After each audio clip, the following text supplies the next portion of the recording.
Күнүгө урматтуу мусулман бир тууган аз болсо да 10 сом болсо да садака кылып жүрөн. Ne үчүн? Эгер сен садака кылган күнүң кадыр түнгө дал 84 жыл, 83 жыл, 4 ай, 1000 ай садака кылганга тең болот. Аллаху акбар. Сахабалар бүгүн биз кээде кадыр түн дегенде 27-сиде толуп алабыз. Сахабалар Рамазан айынын ичинде кадыр түндү издечү экен. Дагы жалкоолор бир гана так кечелеринде. Андан да жалкоолор 23, 25, 27, 29. Эң жалкоолор бир гана 27 кечеси келет.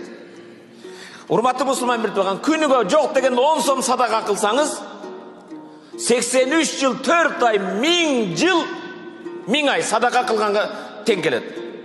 Урматтуу мусулман бир тууган, Рамазан айында күнүгө барың дагы тахажжуд. Эгер сиз урматтуу мусулман бир тууган, ошо 2 рекет тахажжуд окуган кечеңиз кадыр түнгө дал келип калса, 84 жыл тахажжуд окугандардын катарына кошулуп каласыз. Урматтуу мусулман бир тууган, кереметтүү Кур'ан-ы Карим. Күнүгө жок дегенде Курандан 3-4 аят окуң.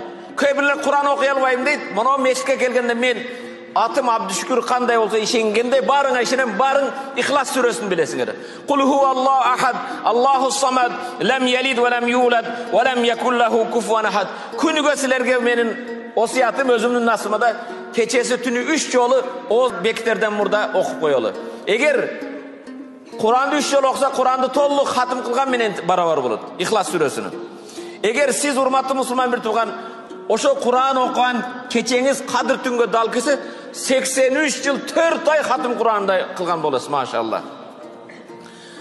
Урматтуу мусулман бир тууган, андан кийин Кур'ан окуу Аллах табарга биздин кылган ибадаттарыбызды бул Рамазан айында эсе менен кабыл кылган болсун.